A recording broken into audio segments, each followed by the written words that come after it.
welcome to this edition of Diaspora Central Spotlight. I am Gil Ingles, and with me today, I have one of the individuals that is definitely taking the know-how that he's acquired right here in the diaspora. This is a USA born and raised who made a definite and conscious decision to go and help improve the continent of Africa. Mr. Reginald Rainey, welcome to Diaspora Central. Thanks for having me, Gil. Yeah. Pleasure to be here. Yes, sir. Now, let's kind of talk a little bit about you and your background when it comes to education. Sure. I mean, The ironic thing is I'm probably the least likely person that people will think about in having a career in education. Mm-hmm. You know, I grew up wanting to be in the music business and have spent some time in the music business, but as a kid, I wanted to be the next Russell Simmons. That was yeah. So, I had visions of what Puffy's career actually manifested into. Mm-hmm. Instead of buying, tennis shoes or clothes as a kid, I would take my allowance money and buy music, right? I was those kids that would figure out a way to when those clubhouses would say 5 cents for 10 CDs or 10 cassettes, I was that guy ordering those. As a matter of fact, in high school, I could be the student of the month one month, and then the next month almost fell out of school because I just didn't show up. There was lack of interest. Yeah. And later on, I found out and figured out that it wasn't really a lack of interest. It was a lack of engagement. Okay. Now, was there a specific event or person that triggered that? Well, I'll say this, my parents, because once I finished high school, they were like, you either going to school or you getting a full-time job and paying rent. Mm-hmm. So I went to apply at Howard University and purposely missed all the key deadlines so I didn't have to show up to school. Mm-hmm. And, my mom said, well, I knew you were going to do that. So she went ahead and registered me for school at Strayer College at the time. Mm-hmm. And so that's what got me enrolled in school. Right. And from there, it's kind of history. I mean, I after the first semester, Strayer was mostly focused on adult learners. Mm-hmm. And so it didn't fit me as an 18-year-old. So I was like, at least if I'm going to go to school, I'm going to have a bit of fun. So I was transferring over to Howard. Mm-hmm. So when I went to Howard, the problem is Strayer's on a quarter system and Howard's on a semester system. Right. So I had to go 2 quarters in order to transfer as a semester. And so I had to go back to Strayer, finish another term. When I went back, they were like, listen, we have a job in our university. Would you like to work? You go to school for free. And back then we were paying a lot of money for school. Right.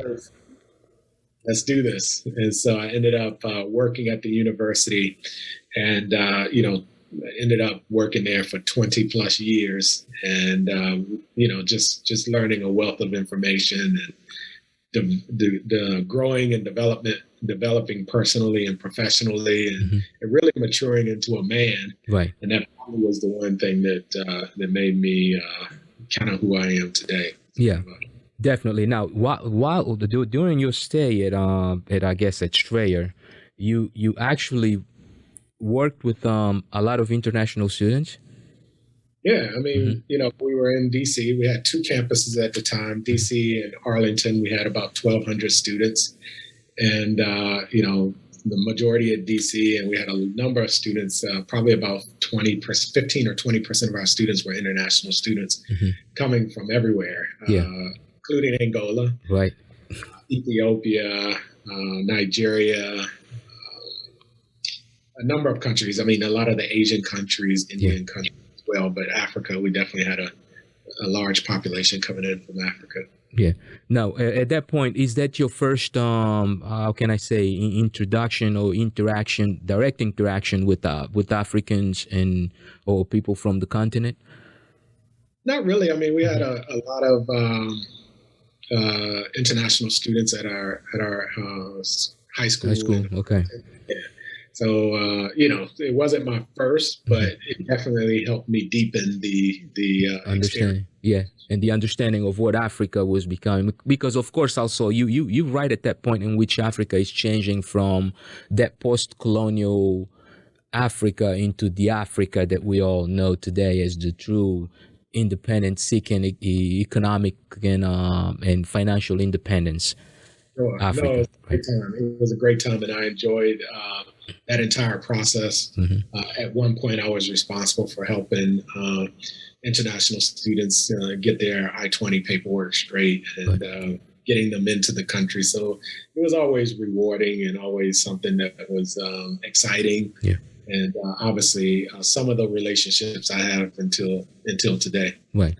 Yes. So let's take a very quick break right here and go into some content that you have done on your other love, which is the entertainment industry. And we'll be right back. Hey, what's going on? Cavendish University, Zambia. Congratulating you, man. It's your boy Akon. Your future is ahead of you. Don't let nothing stop you from getting to that place. You came this far. Now you're 50% in, baby. You got another 50% to reach that 100. All right, it's going to be a difficult road. Trust me, I know. I've been through every hoop, every hill, and it don't stop. Life will continue to bring challenges, and all you have to do is find a way around that challenge to get to that place, okay? So don't get discouraged. Everything happens for a reason. You're going to go through these things because it's going to create a better situation for you in the future, or it's actually preparing you for something really big that you don't foresee right now in this future. But just know that God makes no mistakes, and he's with you. All right, so congratulations. You know what I mean? Play hard, but work hard. You feel me? Peace. Love you. Hello guys, hello everybody, hello my friends over at Cavendish University. I just want to say a big congratulations to each and every one of you. That is huge. That is major huge. And I mean, at this point in time, you have to go back to the society and make sure you give back to the society whatever you've learned, because Zambia needs each and every one of you. And also, I just want to remind you that there are ongoing registration exercises over at Cavendish University. And so register now and see how bright your future is. Definitely. My name is John DeMello, and I'm pleased and I'm happy to be associated with everybody in Zambia at Cavendish University. And so I wish you all the best. Take care, and I love you all. Zambia definitely needs you guys.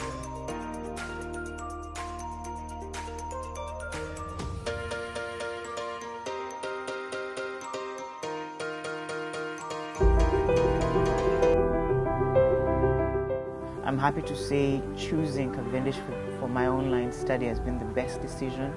And make no mistake, in this era where everything is uncertain, where things are unpredictable in terms of commuting, in terms of accessibility, in terms of flexibility, in terms of work, in terms of traveling, in terms of social engagement, in terms of almost everything, internet, online studying is the best option.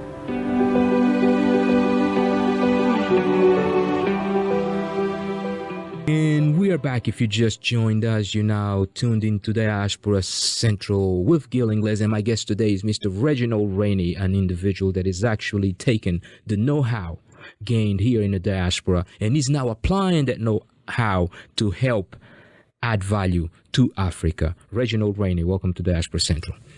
Glad to be here. Yeah. Now, how exactly did the opportunity for you to start working directly with Africa come about? Listen, it was a very, I think, interesting, but also kind of it almost was meant to happen. I mean, I don't think you can bring these set of circumstances together, just by happenstance. But it was interesting. I worked at Strayer for 20 plus years. And I remember going to my CEO one day, who happens to be, I went to my CEO one day and just said, listen, we're opening up a lot of universities, a lot of campuses in urban areas. But at the same time, the urban area high school dropout rates were increasing. And I said, as an education institution, I think we should care about that. We should do something about it. And he kind of, patted me on the back and said, that's cute, but get back to work. At the time, we had Bob Johnson, who was the founder of BET, on our board. And he said, speak to Bob, and see what you guys can come up with. At that time, Bob was a billionaire. He's opening up Marriott hotels internationally. I didn't think I don't think I can tap him on the shoulder and say, let's go and do this grassroots effort. Right. And so I just felt like I was kind of being brushed off, and also just felt like I was my time there had come to an end. Right. I mean, I'd been there for a while, and I wanted to do something a bit bigger. I wanted to make a bit more of an impact. And don't get me wrong. Like when I first started working there, we had 2 campuses, 1,200 students. When I left, and I was vice president of admissions and enrollments, we had north of 60,000 students. We had 60 or 70 campuses, including we created an online division. We were in 25 plus states. So we had some phenomenal growth and a lot of successes.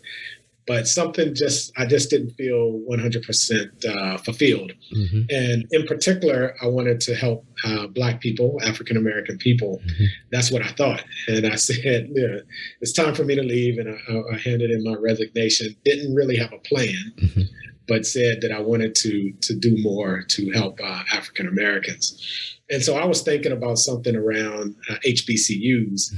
And in fact, when I left, a former colleague of mine called me and said, hey, I know this guy who's interested in doing some work with HBCUs. He's in the education business. I mentioned your name. I think you should hook up with him. She gave me his name. I looked him up online, and he was also connected to the music business, which is also a passion of mine. And I said, there's no way this guy's in the music business and education and I don't know him. And so I ended up setting up a meeting and speaking with him, and he told me about this opportunity in Africa.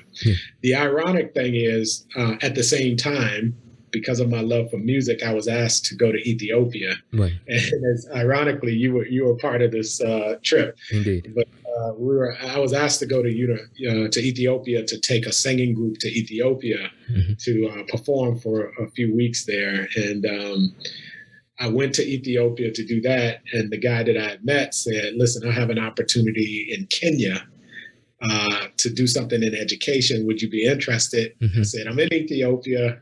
I'll fly over to Kenya and take a closer look at it. And that was 2012. And since then, I've been in Africa doing work in the education sector.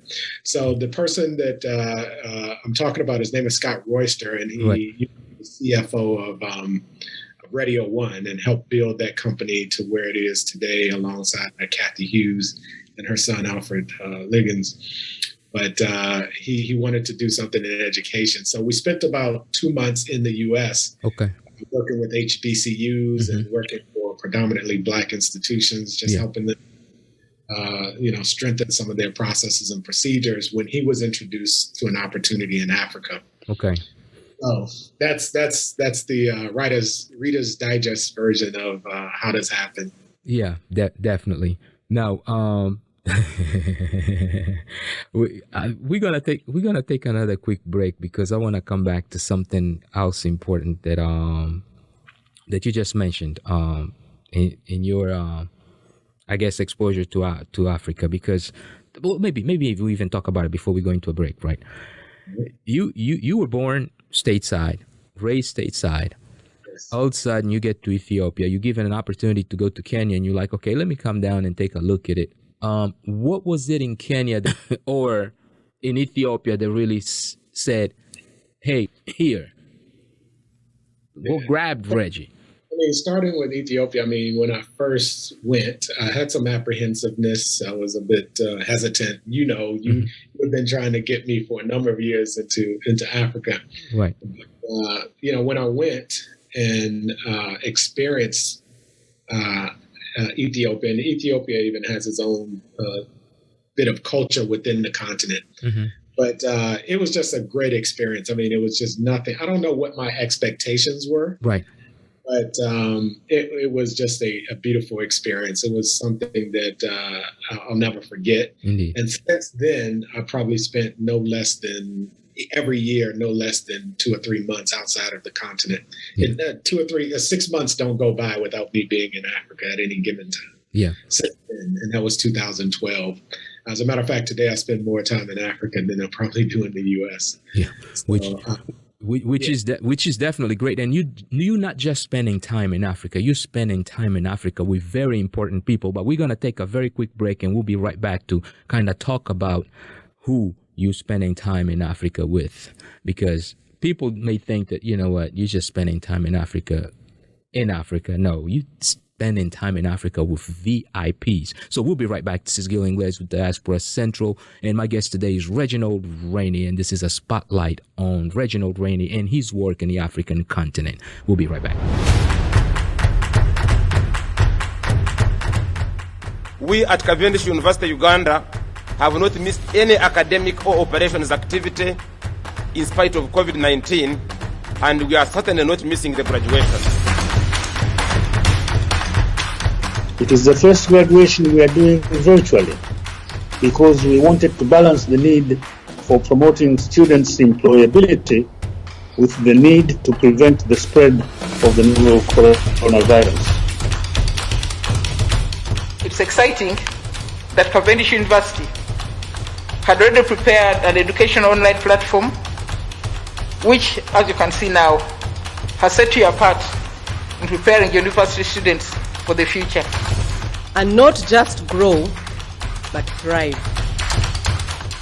By virtue of the authority entrusted to me, I award the Bachelor of Information Technology of Cavendish University, Uganda, all those persons whose names are written in the graduation booklet.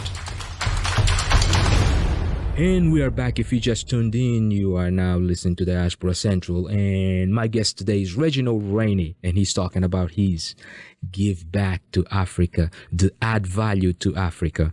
Reggie, all I know is that I turn on my social media, and next thing I see is you sitting beside legendary heads of state.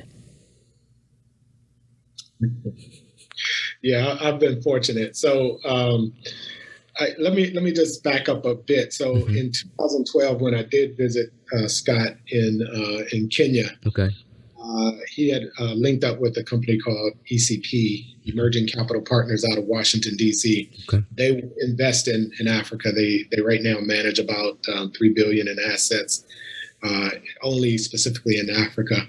But they wanted to start an education company. And so they brought some education experts over, led by Scott.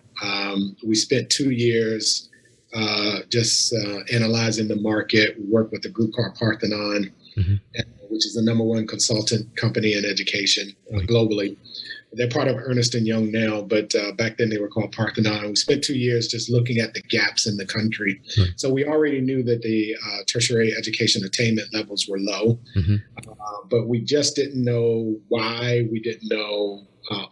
We also knew that the graduates that were graduating were complaining about not finding jobs, and then also the employers were complaining about not finding enough skilled workers. So obviously there was a mismatch between the outcomes of education and what the market was looking for. So we wanted to create a company that kind of met those expectations or filled that gap.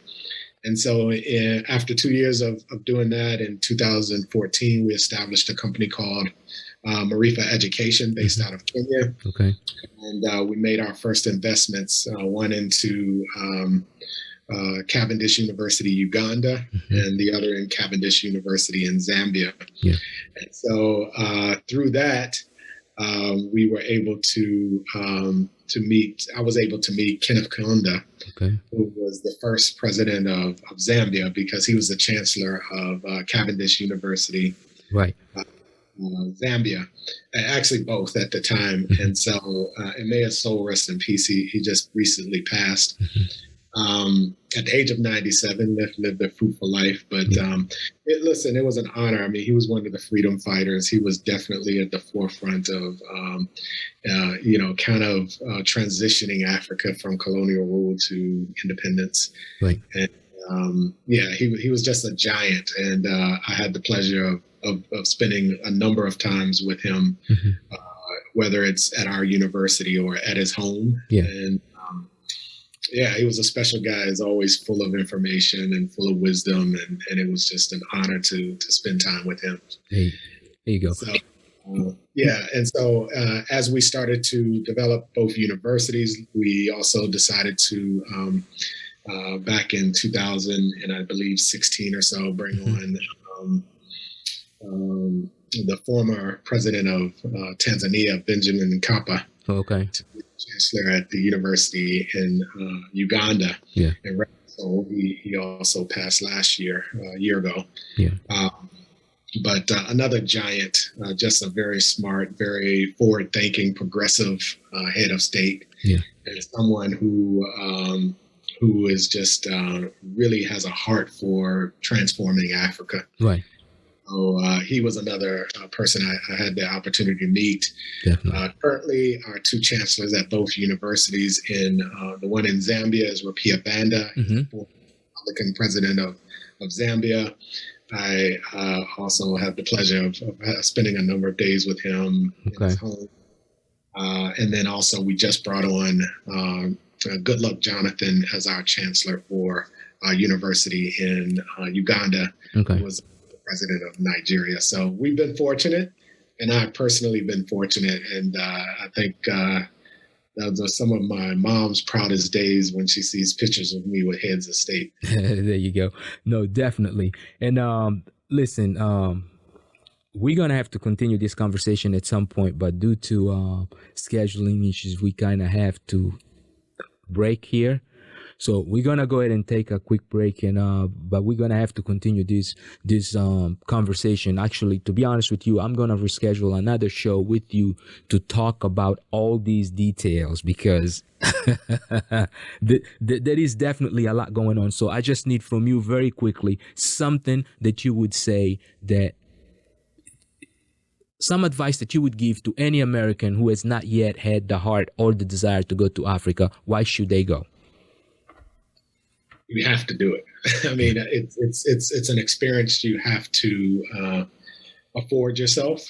I think that whatever your preconceived notions, whatever your apprehensiveness, whatever your fears are, put them aside.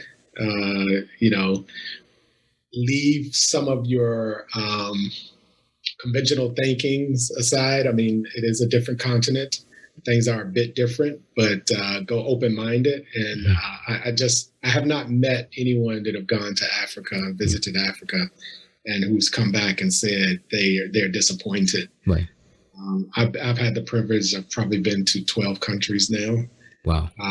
And it's just a wonderful experience. And as I said, I was one of those guys who was a bit reluctant, but today I spend more time in Africa than I do in the U.S., and I'm not disappointed by that. Yeah, no, definitely. And I'm going to tell you right now, as someone that knows you well enough and has known you for quite a while, I am also personally very proud of the work that you're doing. And as an African born, I'm even prouder. And to the point that I honestly tell everybody that, listen, the first time he set foot in Africa, I'm the one who took him there. So True story. I can't deny it. True story. Indeed. But listen, we appreciate you coming through, and make me one promise that you will be back, because we honestly want to understand a lot more of what's going on in Africa, what opportunities are there, and what are some of the tips and suggestions that you would give to people who are actually thinking about investing in Africa somehow, whether financially or emotionally or economically. Do you make me that promise? I promise 100%. And right. You guys can check us out at Maarifa. Maarifa is Swahili for knowledge. Okay. But reach us at maarifaeducation.com. Okay. Or you can check out either of our universities, Cavendish University Uganda or Cavendish University Zambia. And we even have people from the U.S. who sponsor students in our universities in Africa. Okay. So those of you in the diaspora, if you're interested in that, let's link up. But even if you're on the continent, you're looking for a quality education, definitely link up with us, and we'll be glad to serve you. Yeah, definitely. And Reginald Rainey of Maarifa, we definitely appreciate you coming through, and we appreciate what you're doing for the continent, brother. Until next time, for all those of you listening, remember, if it's not working out here, there's another place where you can go try, and Africa is definitely one of those up-and-coming places where you should try.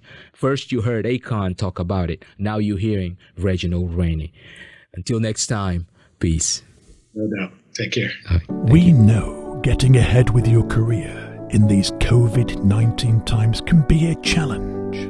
Now is the time to put your worries aside and move from thinking about a degree to actually working towards it.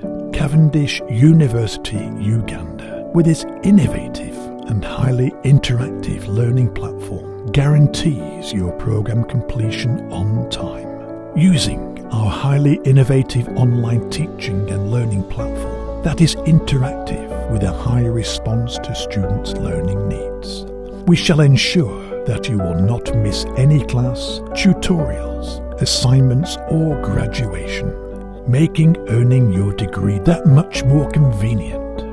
Our trauma-informed pedagogical lecturers are committed to your success, using their own professional work experience to facilitate committed interactive learning. Join Cavendish this August intake via our website www.cavendish.ac.ug or call 0706 524486 or 077 93 85202. Success begins at Cavendish University, Uganda.